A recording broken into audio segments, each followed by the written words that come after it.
Doctor माझं नेमकं खांदेदुखीचं निदान काय आहे? मला हे डॉक्टर असं म्हटलेत. माझ्या एम-आर-आय मध्ये असा रिपोर्ट आलेला आहे. नेमकं दुखतं काय?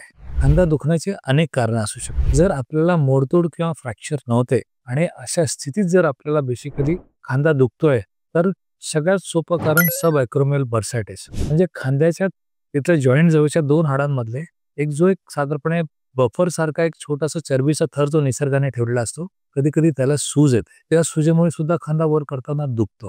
त्याला आपण बर्सायटिस हा शब्द वापरतो. दुसरं टेंडिनायटिस, सुप्रास्पायनायटिस टेंडन, इन्फ्रास्पायनायटिस टेंडन, प्रसंगी सबस्कॅप यापैकी त्या पडद्यालाच मुळात सूज आलेली असू शकते. तो फाटलेला नसेल, पण त्याला सूज असू शकते. त्याला टेंडिनोसिस किंवा टेंडिनायटिस हा शब्द आपण वापरतो. ते एक कारण आहे ज्याच्यामुळे खांदा दुखतं.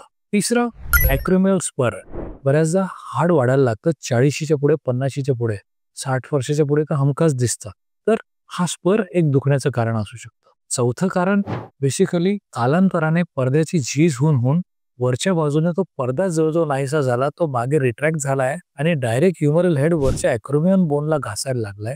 त्याला बेसिकली आर्थरायटिस आपण शब्द वापरतो. त्यात वेगवेगळ्या प्रकारचे वर्गीकरण आहेत. आम्हाला सगळ्यात जास्त वापरलं जातं. त्या वर्गीकरणानुसार सुद्धा तुमच्या सर्जरीचा किंवा तुमच्या ट्रीटमेंटचा त्याच्यात अल्गोरिदम आपण बनवतो. दुसरं कारण असतं की बऱ्याचदा दुखवताना आपण खांदा दुखवतो, पण मूळ कारण त्याचं खांद्यात नसता मानेत असू शकतं. कधी-कधी फार अपवादात्मक केसेसमध्ये मणक्यांमध्ये सिरिंग्स नावाचा त्रास असेल, त्याच्यामुळे सुद्धा तुमचे खांदे निकामी होतात, खांद्यात त्रास होतो. खांद्याला जुनी काही दुखापत आहे, वाताची बाधा आहे. आमवाताचे रुग्ण फार खांदे दुखवतात. आमवात, सांधेवात, गाऊटचा वात, अँकिलोजिंगचा वात, सिरोनेगेटिव्ह वात, अनेक प्रकारचे वात असतात. त्यात खांद्याला सर्वसाधारणपणे आमवाताची बाधा खूप कॉमन बघण्यात येते आणि त्याच्यामुळे सुद्धा खांदा खराब होतो, दुखापतग्रस्त होतो, अशा खांदा दुखतो.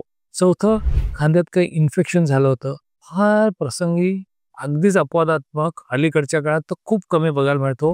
हाडांमध्ये टीबी सुद्धा असतो, खांद्याचाही टीबी असू शकतो. ह्या सगळ्या त्रासांपैकी तुमचा त्रास कुठला आहे हे जर समजून घ्यायचं आहे, तर तुम्हाला एक खांद्याच्या निष्णात डॉक्टरकडे जाऊन त्याच्यासमोर तुमची सगळ्या तक्रारी, तुमचे सगळे तपासण्या, तुमचे सगळे रिपोर्ट्स घेऊन त्याच्यासमोर जायला लागेल. जर तुम्हाला जागेवर निर्णय पाहिजे की डॉक्टर काय असेल तर मला आत्ताच सांगा, मला इथून पुढे परत कदाचित हे असेल ते असेल, गोळ्या खाऊन माझ्यावर प्रयोग नाही करायचे, अशा परिस्थितीत तुमच्याकडे एक एक्स-रे, एक एम-आर-आय, ठराविक रक्ताचे तपासण्या आणि जर अगदी तसं वाटलं तर त्याच्यात त्या एम-आर-आय मध्ये खांदा आणि मान दोन्ही गोष्टी जर बघितलेल्या असतील, तर तुमचं सुस्पष्ट निदान त्यावेळी तुमचा डॉक्टर तुम्हाला देऊ शकतो. थँक्यू.